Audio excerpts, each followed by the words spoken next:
सभी को नमस्कार। मैं श्रीमती पूजा पाठक, शासकीय उच्चतर माध्यमिक विद्यालय भैंसमा, जिला कोरबा से आज क्लास 12 के गणित में समाकलन को लेकर प्रस्तुत हूँ। सभी को गुड मॉर्निंग बच्चों। आज हम अपनी इस ऑनलाइन क्लास में अनिश्चित समाकलन के बारे में पढ़ेंगे। क्लास 12 का नेक्स्ट टॉपिक है। हमने इसके पहले अवकलन के बारे में पढ़ा। आज हम अनिश्चित समाकलन को जानेंगे कि क्या होता है।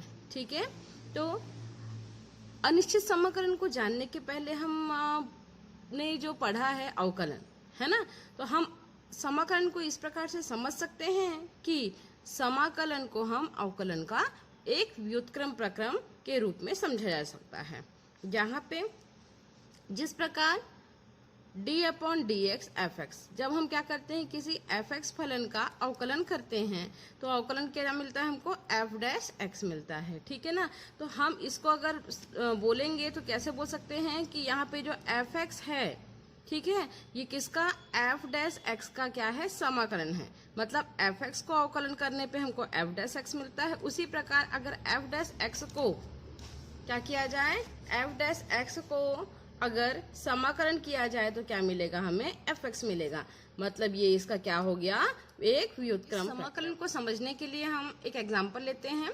जैसे कि d/dx tan x दिया है, हमने अवकलन में पढ़ा है कि d/dx tan x का फॉर्मूला क्या होता है, sec² x होता है।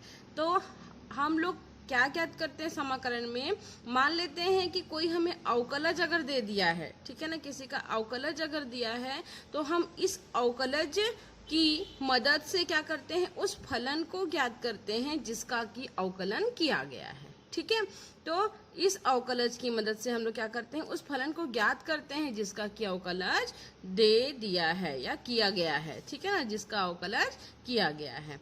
अब यहाँ पे tan x का sec² x होता है, और इसी प्रकार क्या हो जाएगा, अगर sec² x को हम समाकलन करेंगे तो उसका आंसर क्या होगा, tan x होगा। तो ये हो गई ना उल्टी प्रोसेस, इसका अवकलन और ये इसका समाकलन। ठीक है, अब ये जो प्रोसेस होता है ये क्या है, अनिश्चित। इसी प्रोसेस को हम क्या कहते हैं, अनिश्चित समाकलन कहते हैं।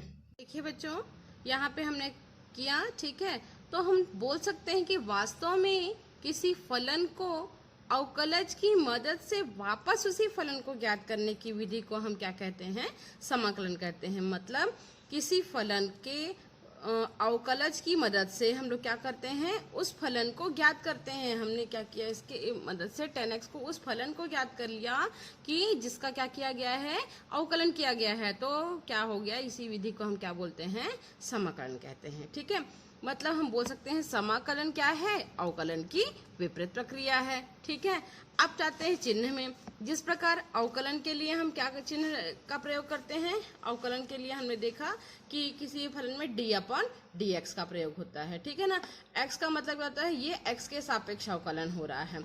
उसी प्रकार समाकलन में भी प्रतीक चिन्ह होता है। समाकलन में ये जो चिन्ह है ये किसका चिन्ह होता है, ये समाकलन करने का चिन्ह होता है। ठीक है, अब साथ में हम लोग क्या करते हैं, जिसके सापेक्ष किया जाता है उसमें d/dx लिखते थे, लेकिन यहाँ पे क्या करेंगे, जिसके सापेक्ष किया जाता है उसको यहाँ पे लिखा जाता है, और जिस फलन का होता है उसको यहाँ पे लिखा जाता है। ठीक है, तो यहाँ पे फलन आएगा हमारा, मान लो यहाँ पे कोई फलन fx है, तो ये फलन हो गया और इसका x के सापेक्ष करते हैं तो dx। मतलब कुल मिला के हमको कैसे लिखना पड़ेगा, ये हो गया हमारा, यहाँ पे फलन आ जाता है और जिसके सापेक्ष होता है इस रूप में समाकलन किया। ठीक है कि अगर हम d/dx किसी फंक्शन fx का अवकलन करते हैं तो वो हमें क्या मिलता है, f' मिलता है। ठीक है ना, और इसी फलन का अगर हम लोग इसी फलन का क्या करते हैं, समाकलन करते हैं f' dx बराबर, तो हमें यहाँ पे क्या मिलेगा, fx मिलेगा। ठीक है ना, तो ये ठीक है। लेकिन अगर सेकेंड एग्जांपल, अगर यहाँ पे क्या होता है, fx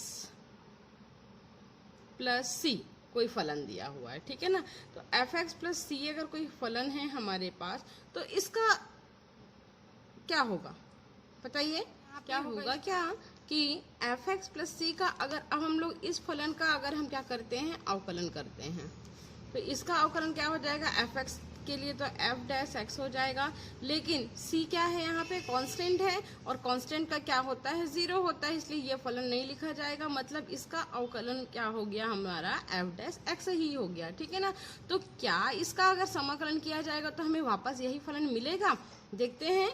अगर हम यहाँ पे समाकलन करते हैं किसका, एफ डैश एक्स का, तो हमें यहाँ पे dx, तो यहाँ पे हमें fx तो मिलेगा, लेकिन क्या ये c हमें प्राप्त हुआ? जी नहीं। तो हमें c क्यों नहीं प्राप्त हुआ? क्योंकि ये क्या है, एक अचर गुणांक है। तो इसलिए जब भी हम समाकलन करते हैं तो समाकलन करने के पश्चात यहाँ पे हम लोग धनात्मक में यहाँ पे c जरूर लिखते हैं। c का मतलब अनिश्चित समाकलन में c क्यों लिखा जाता है? ये उन सभी अचर गुणांकों को प्रदर्शित करता है। इसका मान कुछ भी अचर गुणांक के रूप में हो सकता है। बच्चों, याद करने के पर्पज से अगर देखा जाए तो अगर हमें अवकलन के फॉर्मूले याद हैं तो हमें समाकलन के फॉर्मूलों को याद करने में ज़्यादा टाइम नहीं लगता है। आइए हम कुछ कंपेयर करके याद करना देखते हैं। सबसे पहले d/dx, ठीक है, किसका, x to the power n का, ठीक है। अवकलन करते हैं तो क्या मिलता है, x to the power n मिलता है। इसलिए क्या हो गया, x to the power n का समाकलन क्या होता है, x की घात n+1 upon n+1 plus c, ठीक है, c सब में होगा। अवकलन करते हैं अगर हम d/dx x का अवकलन क्या होता है, 1 होता है। ऐसे ही d यहाँ पे कुछ नहीं दिया, अगर 1 का हम लोग क्या करेंगे, समाकलन करेंगे तो x प्लस c आएगा। d/dx ex का अवकलन ex होता है। इसी प्रकार यहाँ पे समाकलन ex का क्या हो जाएगा, ex हो जाएगा, ठीक है। यहाँ पे dx लिखना भूल गया है। d/dx ऐसे log ex का अवकलन 1/x होता है। यहाँ पे 1/x का अवकलन हो जाएगा log ex plus c। d/dx ax अपन log ea is equal to ax होता है। यहाँ पे इंटीग्रेशन ऑफ ax का क्या हो जाएगा, ax upon log ea plus c, ठीक है। जैसे d/dx साइन x का अवकलन होता है cos x, वैसे ही cos x का समाकलन होता है sin x, ठीक है। d/dx tan x का अवकलन होता है sec x, और ऐसे ही sec स्क्वायर x का होता है tan x प्लस c। इसी प्रकार से और भी फॉर्मूले हैं जो आप लोग याद करेंगे।